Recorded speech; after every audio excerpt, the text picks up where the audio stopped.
Greetings, and thank you for joining the 2020 ASBPH Virtual Annual Meeting Session, Recruitment and Retention Strategies for Undergraduate Students. I'm Tracy Seward, Senior Director of Outreach and Recruitment. I'm pleased to introduce our moderator for today, Dr. Lillian Smith, Department Head and Professor of the Department of Community and Environmental Health in the College of Health Sciences at Boise State University. Dr. Smith, thank you for your time today. I'm happy to turn the session over to you. Great. Thank you, Tracy. Well, public health has been a rapidly growing undergraduate major for some time now. Despite its growth, there's still many students who are unaware of the field as an option for study. Also, the change in demographics within the next 5 years will have all of us competing from a significantly smaller pool of college-age students. This, on top of the radical uncertainty we face with COVID-19, makes recruitment and retention strategies even more important. Today, we're going to hear from two programs who have developed successful tools to help market their programs and reach new prospective students. It's now my honor to introduce our speakers. So for our first presentation, we have Denise Nelson Horitz, an assistant professor and chair of the BA Public Health degree at the University of Hawaii at Manoa, Office of Public Health Studies. She holds degrees in economics, biology, epidemiology, and microbiology. Her research interests focus on undergraduate educational pedagogy and expanding student support, especially among diverse populations. Denise is presenting with Michelle Tagorda, the current academic advisor for the Office of Public Health Studies in the Myron B. Thompson School of Social Work at the University of Hawaii at Manoa as well. She's a proud alumna of the institution where she currently works, having received her undergraduate degrees in biology and psychology and her Master of Public Health with a specialization in social and behavioral health. Michelle has worked in student affairs and academic affairs and is committed to serving students throughout their academic journey. Her goal is to guide and support students by helping them find meaning in their higher education experiences and beyond. For our second presentation, we have Kate Wollick, an instructor in the Department of Social and Behavioral Sciences at Temple University. She served as the Director of Undergraduate Studies for the Public Health major, the 4+1 Accelerated BSPH to MPH program, as well as the Public Health and Nutrition minors since 2016. In this role, she enjoys working with students and values the importance of creating experiences that can maximize each student's learning and growth while in the program. She has extensive experience in workforce development and public health.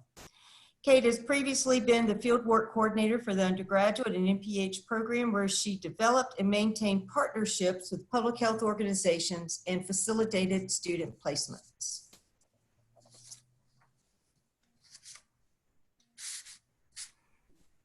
Okay, so as we go through our presentations, you can ask questions in writing at any time during the session by clicking on the Q&A button on the bottom of your screen.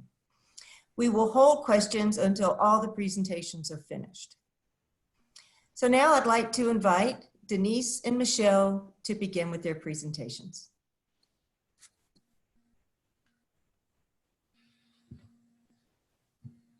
Okay, good morning, everybody. So we're presenting today on what can you do with a BAPH? So we're looking at profiles of our bachelor's degree in public health students and graduates, and the kinds of positions that they've been able to find and what they've been doing with their bachelor's degree after graduation. And this is something that is particularly important for us, being from a health profession shortage area, and also something that has had implications for our recruitment and retention efforts as well, as many of our students start our major asking what they can do with their public health degree, especially at the bachelor's level.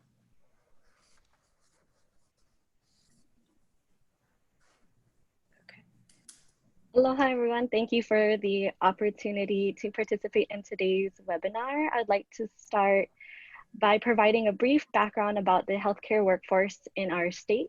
So the state of Hawaii has consistently been identified as a healthcare workforce shortage area. In addition to an ongoing shortage of physicians, there are non-physician healthcare positions open as well. A recent report by the Healthcare Association of Hawaii found 2,200 open non-physician healthcare positions between 2018 and 2019. With Hawaii's strong investment in public health, existing job vacancies, and projected retirements, the public health workforce demand is expected to increase over the next 5 years. In order to work toward addressing the state's workforce shortage areas, the University of Hawaii is working together with our state legislators, our public-private partners to optimize Hawaii's healthcare workforce. To speak a little bit about our university, we were founded in 1907. Our University of Hawaii system includes 3 universities and 7 community colleges. As the state's public system of higher education, the University of Hawaii is very unique and offers a lot of diverse opportunities. The University of Hawaii at Manoa is the largest and oldest of our 10 campuses and serves as our flagship campus.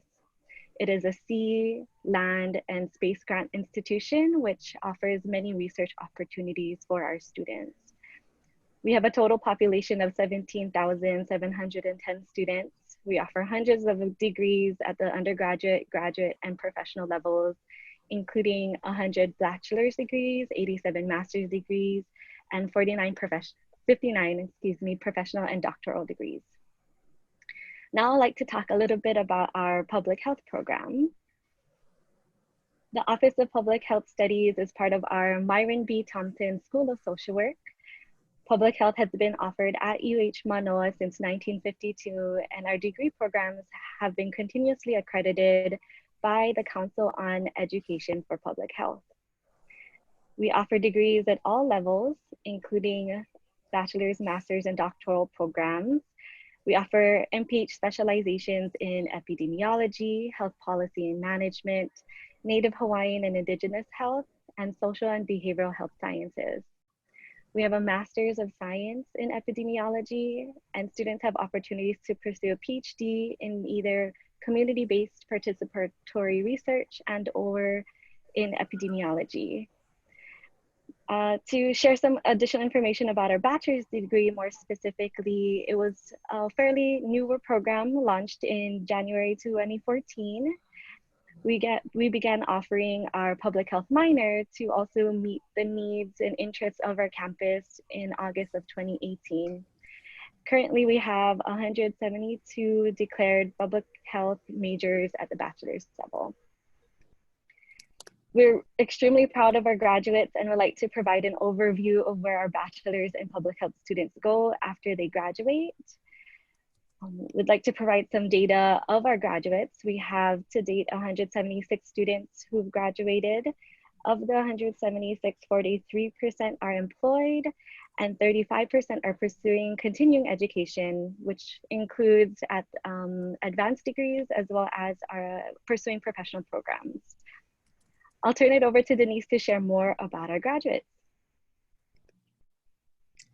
Okay, so I'm very excited to introduce you to some of our more specific graduates.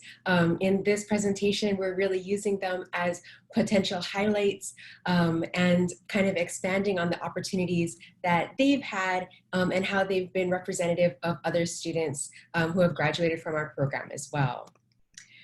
So I'd like to introduce you first to Chevelle. She was one of our first cohort of students.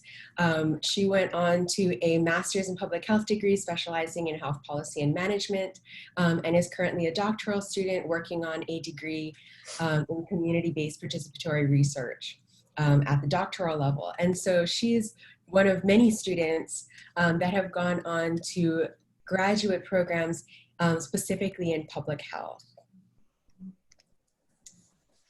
This is Justin. He's also from the same cohort of one of our early graduates. He's been very interested in nursing and pursuing a nursing degree. Many of our students come into our bachelor's program in public health with a nursing degree interest or from our pre-nursing programs.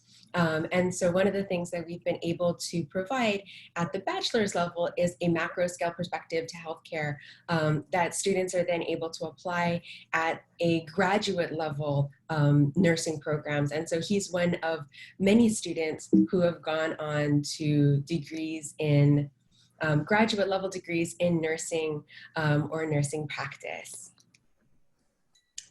This is Madison. She's being highlighted with the novella that she wrote as part of her bachelor's degree experience. Definitely not a requirement, but one of a very exciting opportunity that she had to write about her experiences in suicide prevention. And so she is currently at Seattle University pursuing a career and degree in law. And so we do have several students who have gone on to degrees or have gone on to law school. This is Daye.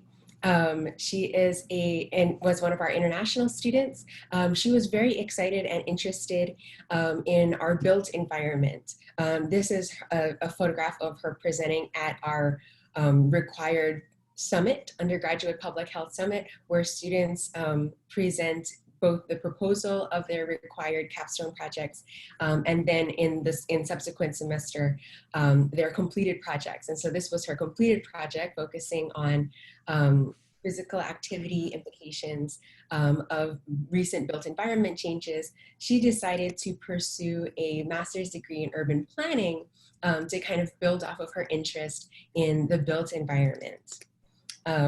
Finally, I wanted to share with you Ms. Pualani, and she is one of our students that has gone on to the Peace Corps. She's currently stationed in Liberia, and so she's one of several students that have also gone on to Peace Corps service after graduating with their bachelor's degree. And so these are some of our graduates that we wanted that were highlighting as potential examples of students who have gone on to graduate degrees and after their bachelor's education.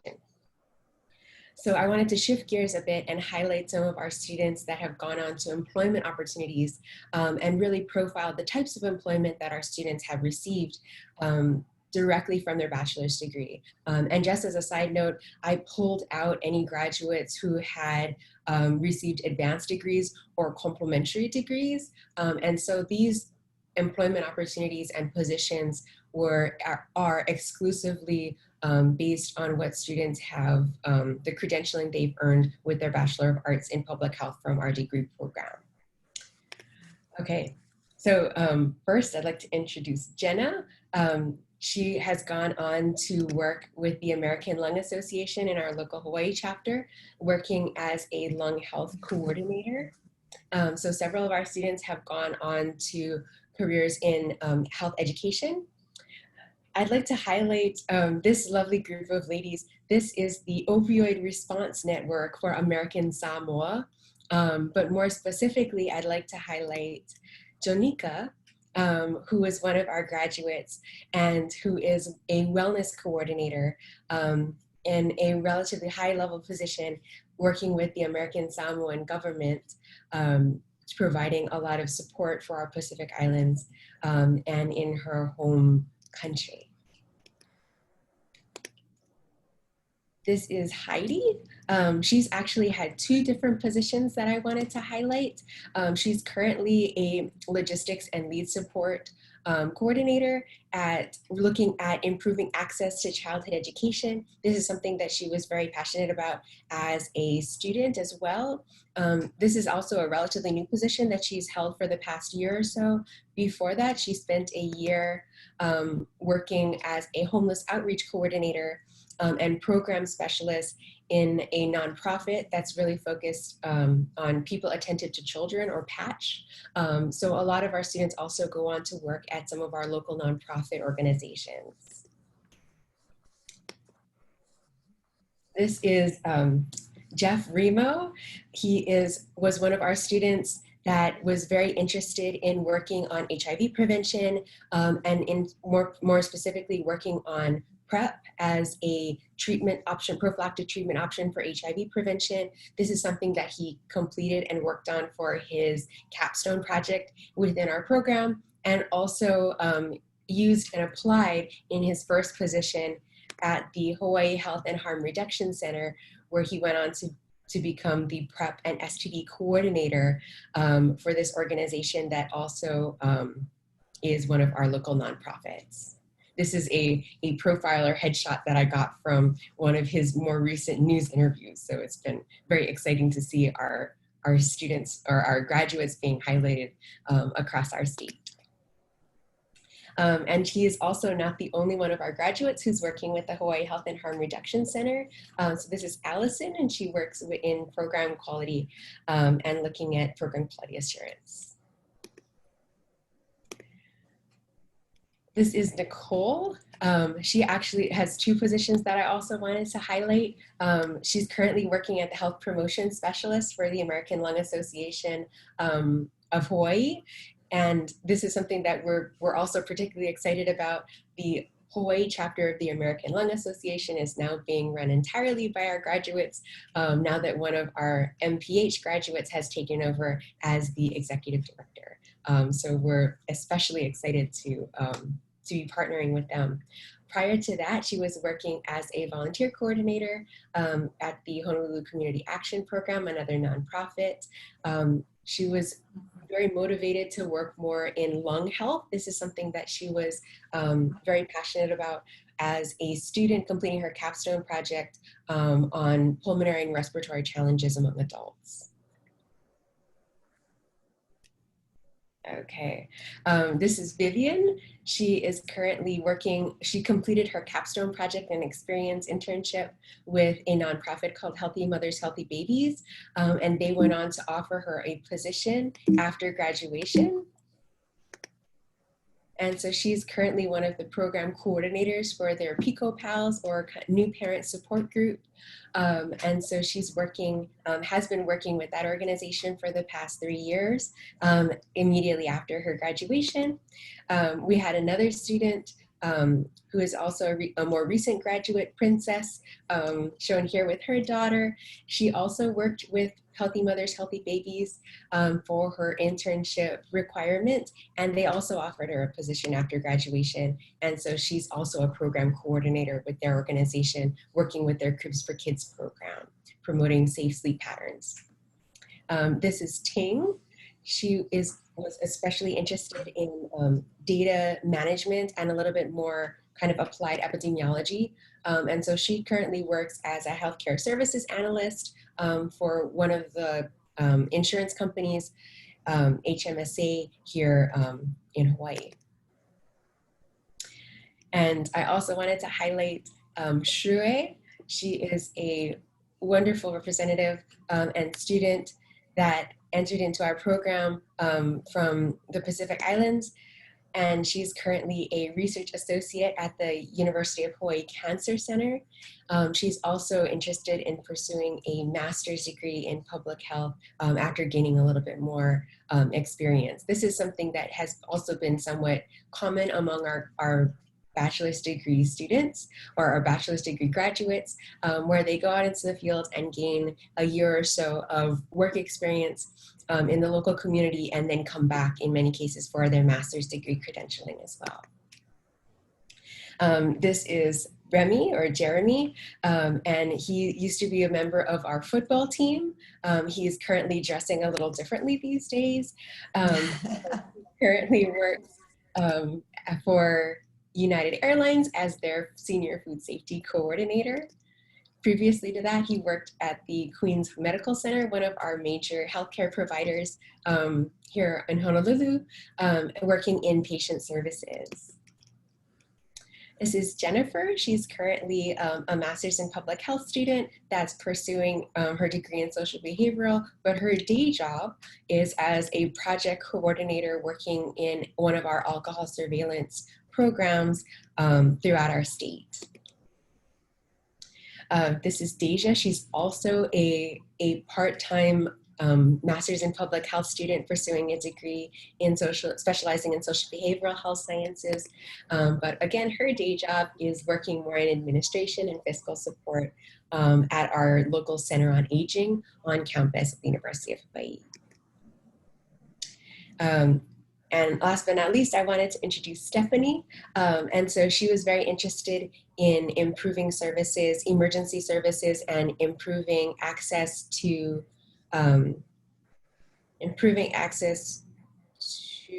respiratory and emergency services. And so she went on to work with the Red Cross for her required capstone experience. And so she's currently an administrative assistant working in one of the organizations that the Red Cross subcontracts with. And so she was offered a position after her capstone project after that completion. One of the ways that we've been able to highlight all of our wonderful graduates, and also more specifically the types of employment titles that they've had, as well as the types of organizations that they've been working with, is through development of a summary document that we're calling a program resume. And so Michelle's going to explain a little bit more about that. Awesome. Thank you. So yes, having this program resume has been really helpful when we're working with our students.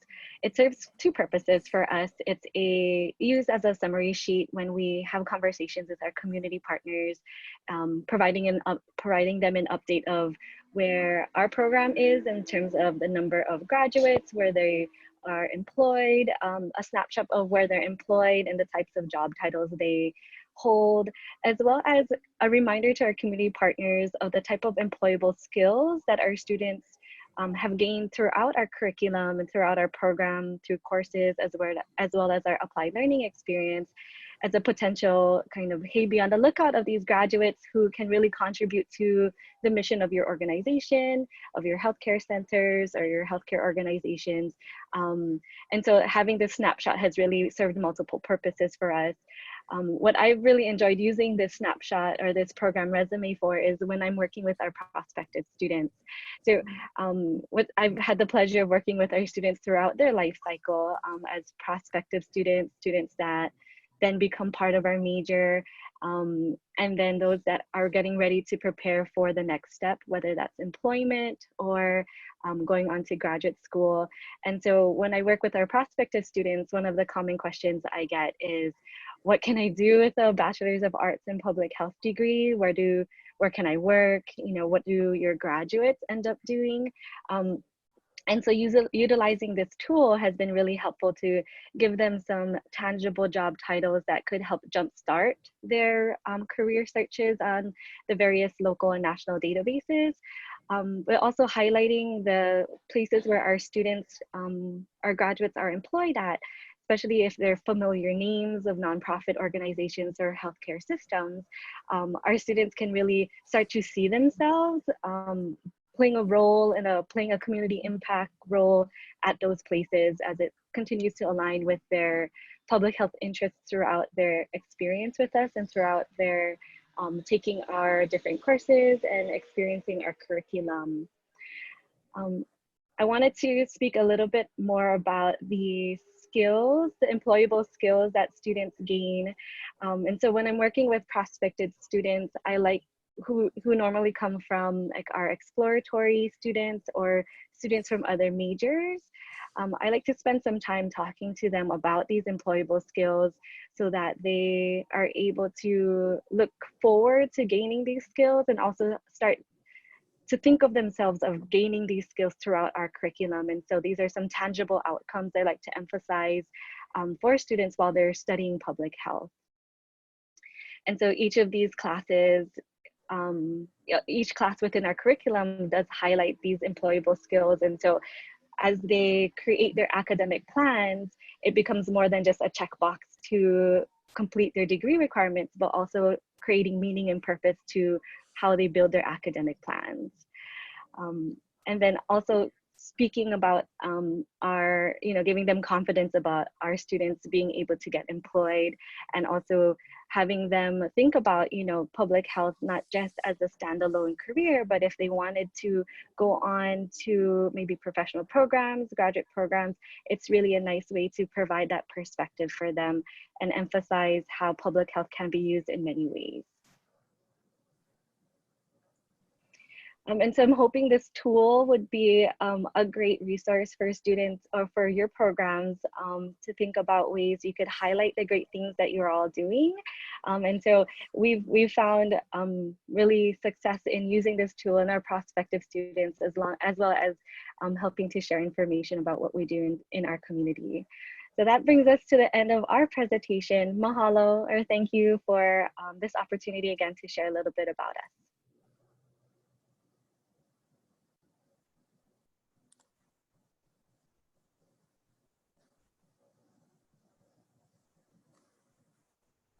Great, thank you, Denise and Michelle. Now we'll begin our second presentation. Thank you. So this was a collaboration between the Office of Admissions, Enrollment Management, and Student Recruitment in the College of Public Health and the leadership of the college, as well as the Department of Social and Behavioral Sciences. Over the past 2 years, we have developed a number of recruitment strategies for students at multiple points during the admissions process. And so I'm excited to share some of that with you today.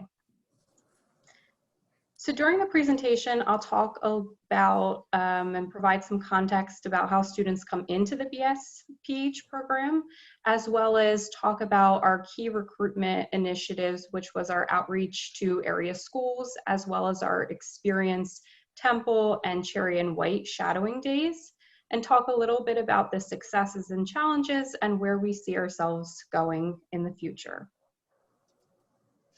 So the BAPH program. The Bachelor of Science in Public Health program is one of the oldest undergraduate programs in the country. We have approximately 350 students, and our program really prepares students for a diverse set of careers, both in practice as well as research. Through alumni surveys, we have found that about 70% of our students go on and enter the workforce upon graduation. We also have a 4+1 accelerated BSPH to MPH program.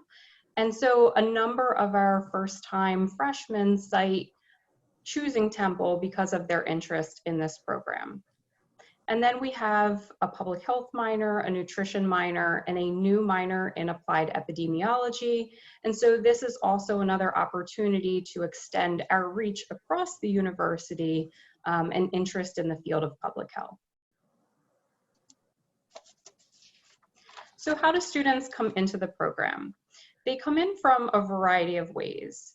We have compared admissions data and have found that over the past 5 years, enrollment has increased for our first-time freshman students. We've also completed an assessment of all of our majors during the 2018 and 2019 academic year.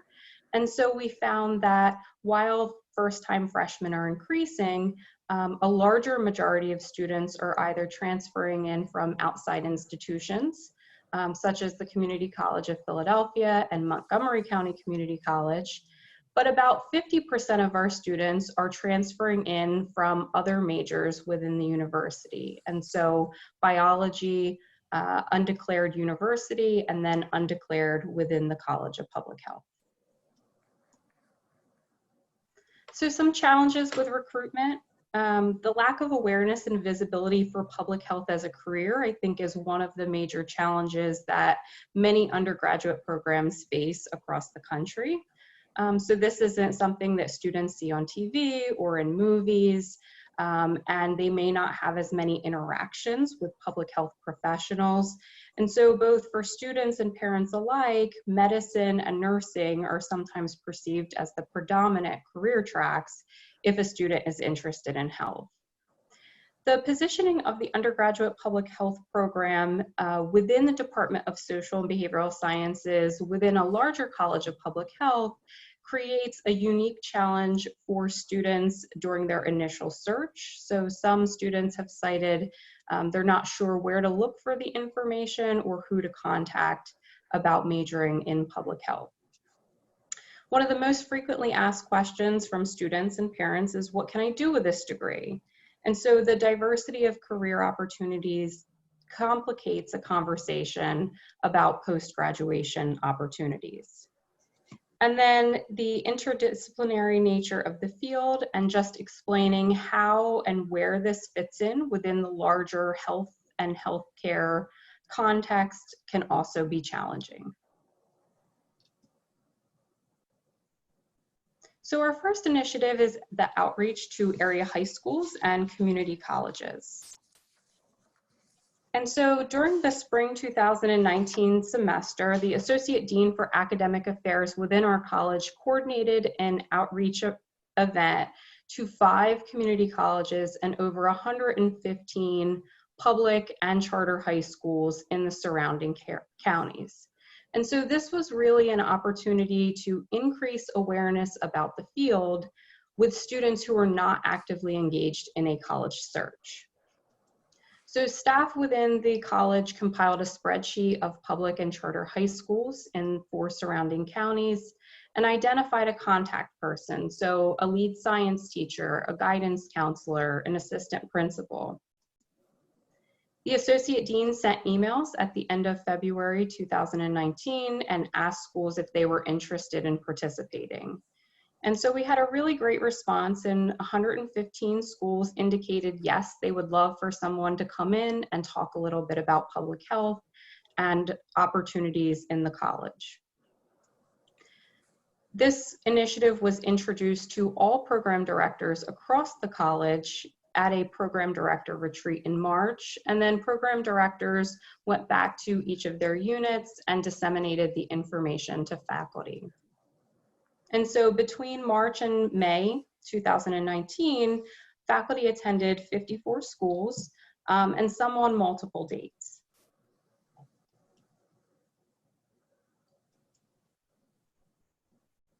Each school identified the dates and opportunities, and so because this was based on the specific school's needs, there were many ways in which faculty participated. So some spoke at a career day, others tabled a health fair, others hosted a lunch and learn, and then we did presentations in individual classrooms and in school assemblies. Faculty across the college participated in this, and so they provided information about public health as well as specific majors within the college. But as you'll see here, there were a number of different ways in which the information was presented. So a what is public health quiz, Jeopardy, as well as demonstrations. In addition to providing both in addition to the presentations, we provided both electronic and hard copies of the undergraduate major guide that you see here. And so within this guide, it provided an overview of each of the majors that are found within the College of Public Health, sample job opportunities, as well as an alumni spotlight. The next 2 initiatives, which are the Experience Temple and Cherry and White Shadowing Days, are focused on students who have applied to the college and were accepted. This here is a photo of our Assistant Director of Admissions within the college and the student OWL ambassadors prior to one of our Experience Temple Days. So Experience Temple Days are a university-sponsored admissions event. All accepted first-time freshmen as well as transfer students are invited to attend one of 5 sessions throughout the spring semester. The College of Public Health hosts a 1-hour session within this larger event. Students in the college are broken up by major and are separated into different classrooms. Undeclared students are encouraged to go to the program that they're most interested in, and so we often would see a number of undeclared students attending public health presentations. The College of Public Health was the first to implement interactive classroom demonstrations, which is a key feature to highlight as a part of this recruitment initiative. Each major was asked to design its own session, and so this was an opportunity for us to showcase our innovative teaching techniques, as well as to answer frequently asked questions about our program, which typically focus on curricular requirements, internships, and job opportunities after graduation. So with these two goals in mind, one of the first activities we created was a Kahoot game. And we broke the 1 hour session up into 2 smaller sessions, and so this was the first half. We use Kahoot in some of our undergraduate classes, and so we thought this was a fun and interactive way to talk about our program requirements. Once we started doing this, we also found that students and families are very competitive, and so they really got into the game. We structured the questions in a way where it provided a roadmap to our curriculum. So we started with our 1,000 level content courses, such as nutrition, which is here, to then talking about disease prevention and health promotion, to then highlighting classes within other disciplines within public health, such as the health policy course and our research methods course. And then finally ending with a question from our capstone experience, where students are required to complete a program proposal on a particular health issue.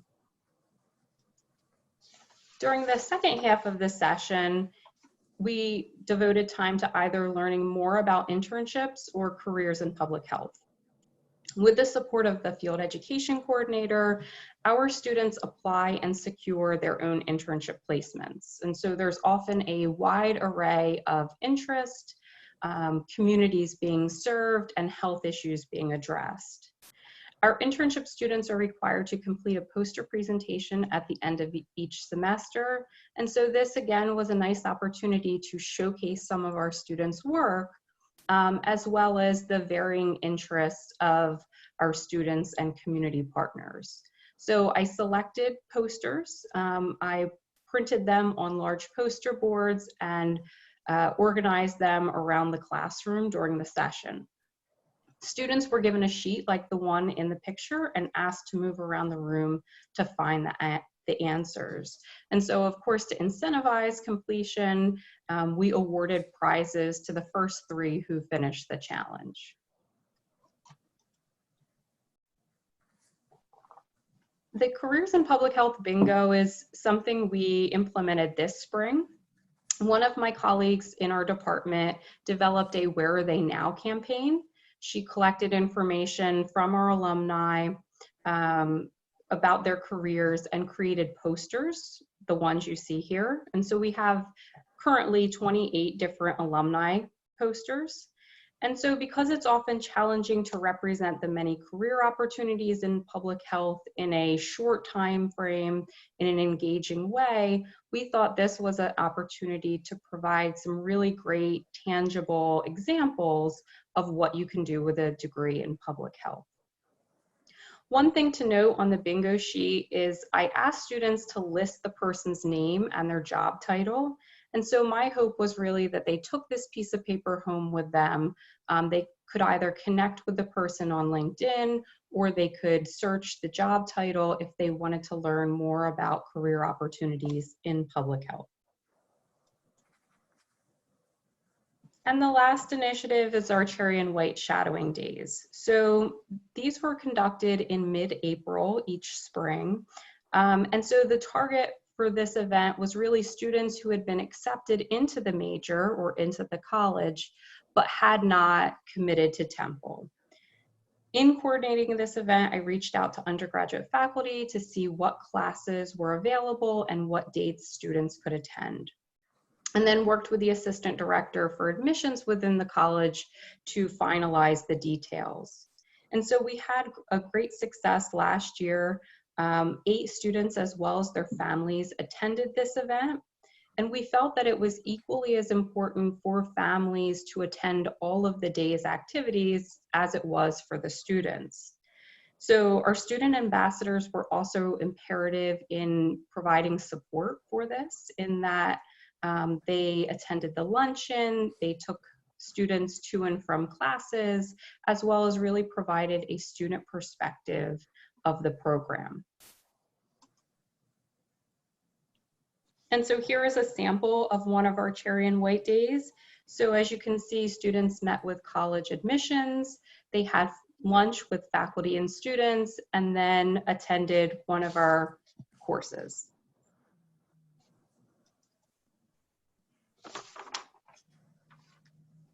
So some of the successes and challenges. Through the high school and community college outreach initiative, we developed many relationships with area schools for future outreach. We were planning on doing a second round of high school visits this coming spring prior to the pandemic. But we also saw this as an opportunity for other kinds of partnerships and collaboration in the future. The Experience Temple Day, the interactive classroom demonstrations were really successful, and as such, a number of other colleges within the university have since adopted that format. The cherry and white shadowing days were helpful for the subset of students who were accepted but had not yet committed. We had a 100% yield rate of those who attended the cherry and white day. And they cited this as the reason why they decided to come to Temple. And then we just had overwhelming positive feedback from parents and students, really around the energy and sincerity of faculty, staff, and students, as well as how approachable everyone was and how informative all the sessions were. Some of the challenges. So the high school and community college outreach was time intensive, both in coordinating it as well as for faculty visits. And with each new cycle of students and each year, we would continue to do this outreach to each of the individual schools. The other part was the reach really differed from school to school. So some schools, faculty met with 10 students and others met with 50 or 75. The Experience Temple Days and Cherry and White Days. So last year we found that some students and families could not travel to campus, and then fast forward that to this year with no one being able to be on campus because of COVID-19. You know, this was one challenge that we needed to adapt to. The length of the cherry and white days was also something we've received some feedback about. And so while we tried to maximize students and families' time on campus, by the end of the day, they were exhausted. And so we plan on shortening these events in the future. So our next steps. Our next steps are really aimed at continuing what we have been successful, while also addressing some of the challenges that I just discussed. So we're planning to do more around outreach to school personnel, so lunch and learns and shadowing days for head teachers and guidance counselors. We had the privilege of hosting a head science teacher in January. She used one of her professional development days to come to campus, attend a few of our classes, and learn more about our programs. And so we're really hoping to expand this idea and reach more school personnel in the future. Our community colleges are such a great resource and partner. And so a retreat of community college advisors and program directors would be a great opportunity to strengthen that partnership, as well as talk about alignment of curriculum between institutions and identify mechanisms to share resources such as professional development opportunities for students, faculty, and staff.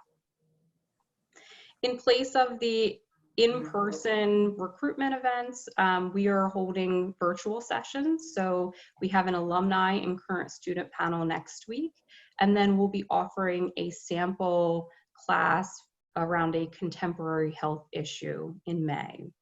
And then finally, in conjunction with the Director of Summer and Pre-College Programs, the College of Public Health created a one-week summer camp for high school students to learn more about public health. And so we're hoping to implement that at the end of this summer. Thank you.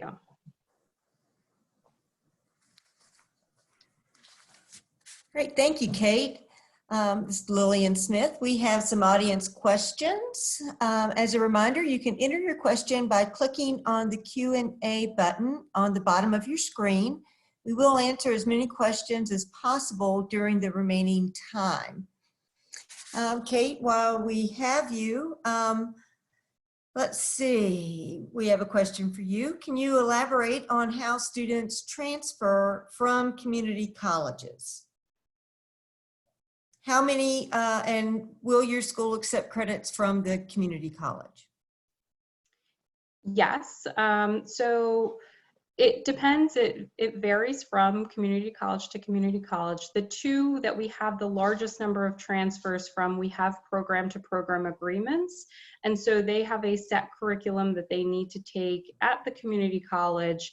And we have worked with leadership within their program, as well as leadership within the college and university, to ensure that those credits will count towards their Bachelor of Science in Public Health, so that they come in with advanced standing and can complete the remaining coursework in the 2 years.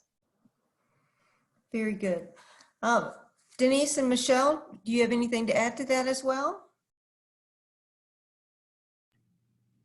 We're currently working on developing partnerships with several of our local community colleges.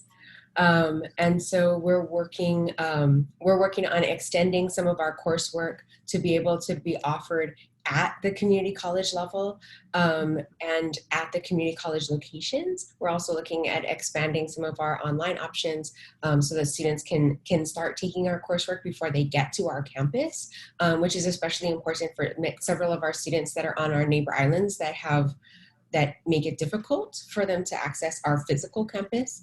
And so we don't have any formalized pathways, but we do have strong relationships with our, Michelle will know more about what their transfer network advisors. And so they work very closely with Michelle to help facilitate kind of a warm transition from a community college level or from the high school level into our program. Fantastic. Another question that we have is how prevalent are 4+1s or 3+2 degree programs, and how can we expand those offerings? This person's at an undergraduate school that does not offer an MPH. And so how can my students continue to pursue an MPH at a graduate school? I'll start a little bit on that as well. At Boise State, we have the ability to have articulation agreements with other universities. And so we have them, even though we have a master's program, we are setting up an agreement for a 3+2 with one of our sister institutions, Idaho State University, for our students to be able to take 3 years at BSU and then go on and finish and do their 2 years at ISU. Denise, how are you guys handling that at your institution?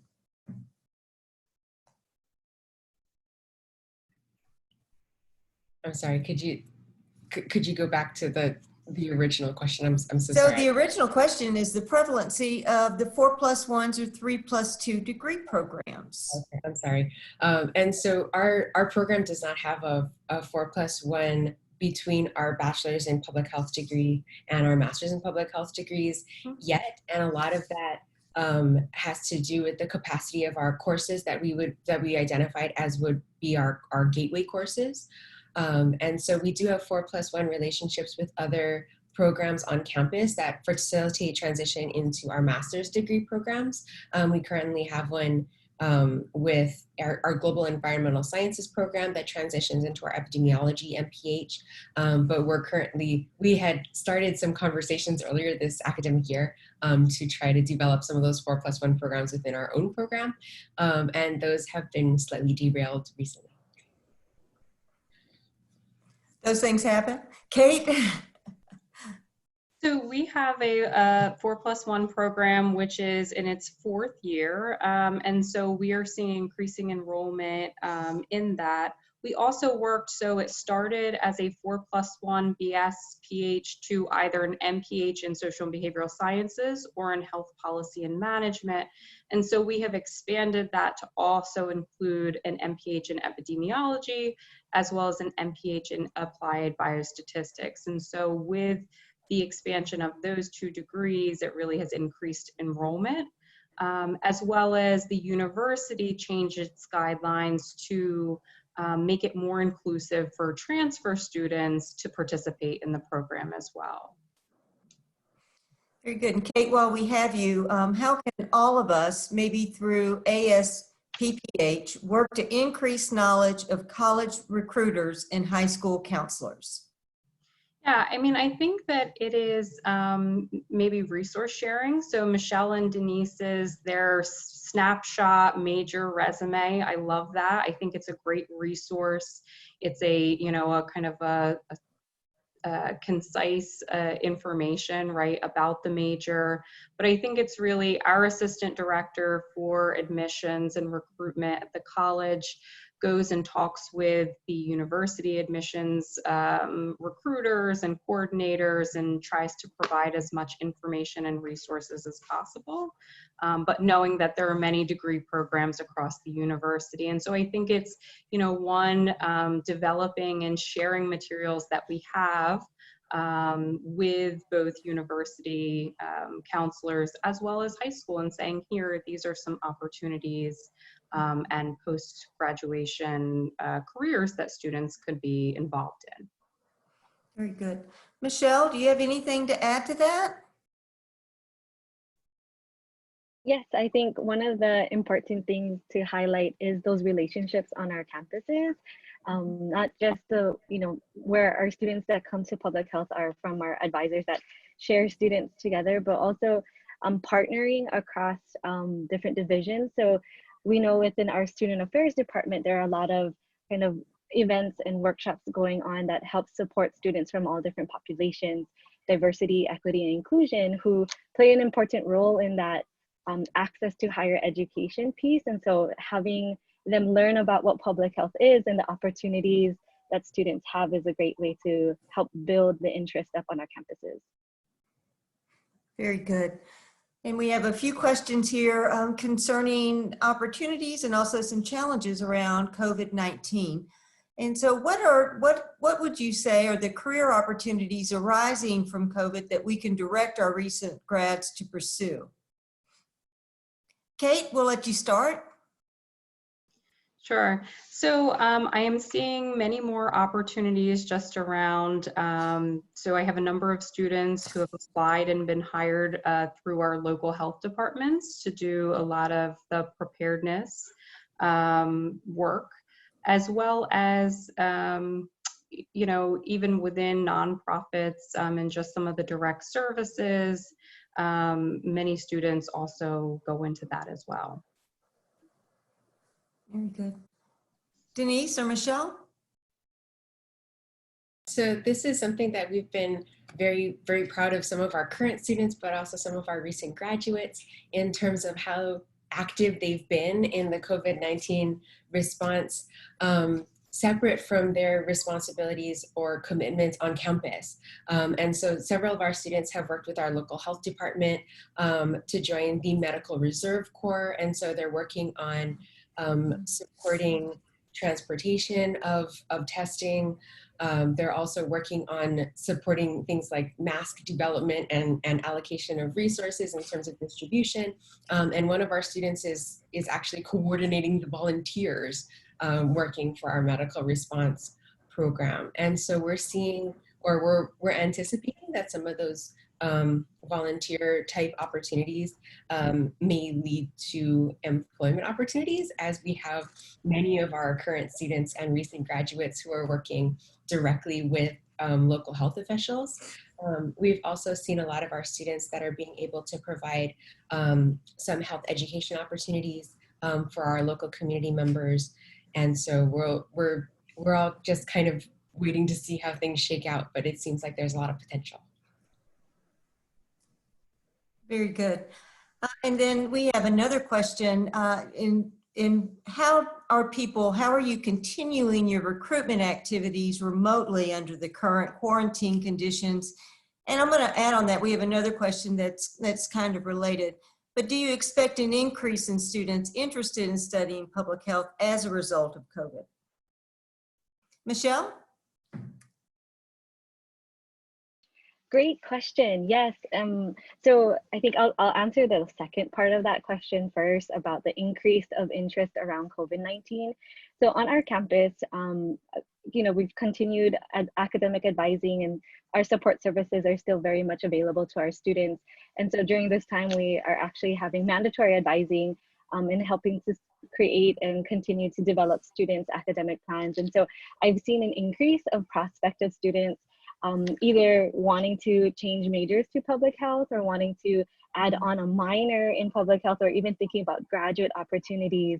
And so one of the ways that I've been able to help connect them to what does public health look like is the examples that Denise had mentioned in terms of opportunities that exist in our community currently that can give them that real life experience of giving back in a public health way. And so kind of connecting students to those available opportunities, volunteer opportunities in the community has been a way to, get students out and about to learn about some hands-on experiences they can gain in public health right now.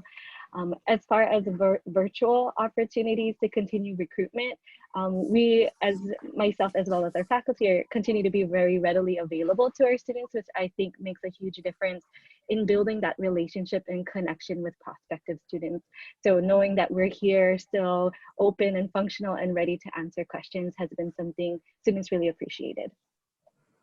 Great. Kate? Absolutely. I will echo what Michelle said. I mean, I think we are seeing at least a number of students who are already at Temple who are interested in transferring into the major. So we would hope to see an increase in enrollment as well. But it's really around, one, being available, and then two, trying to move things online. So we're piloting a virtual class. And so our MPH program has done that, and it's been very successful. So we're piloting it with undergraduate students, and we'll see what works. And we're hoping to continue these throughout the spring and then into the summer. So sorry, Lillian, I wanted to just add a few more things that came to mind more recently, since we're in this, a lot of fast moving pieces. What's been nice to see is also partnerships with both our admissions office and our career center, who have been utilizing social media to highlight public health graduates. And so we've had students take over Instagram stories for our admissions office and sharing kind of their experiences. And so far they've highlighted 2 of our public health students. And then our career center is also highlighting some of our BA public health graduates as well. Fantastic. We have just a few more questions we'll try to get through quickly, and then we'll try to wrap up. So Brian has asked us thoughts on hosting programming for students who already started internally at your institution in another program and are now thinking of moving into public health major. They've been having some trouble aligning those interests into the public health field and wondering what sort of feedback you might have for him. Denise? Well, one of the programs that has been, or one of the tools that we've used that has been very helpful for some of our transfer students is recruiting students into our intro course. And it counts as a general education requirement. And so it's something that has a lot of applicability, especially for students that are early in their college journey. And so a lot of our students transfer into our major after our intro course. And after some of those involvement and activities, the course is very active, hands-on. There's a lot of small group activities, which has been interesting to translate into an online format. But it's something that has been very hopeful in helping students see those transitions. And also as we go through the different core areas of public health and talk a lot in that course about partnerships and relationships between interdisciplinary connections and other majors and disciplines. And so how public health can be a good complement if that's something that they're interested in. And even if they just stop at the intro course, that it's something that they can take back with them to their the whatever program or major that they're interested in.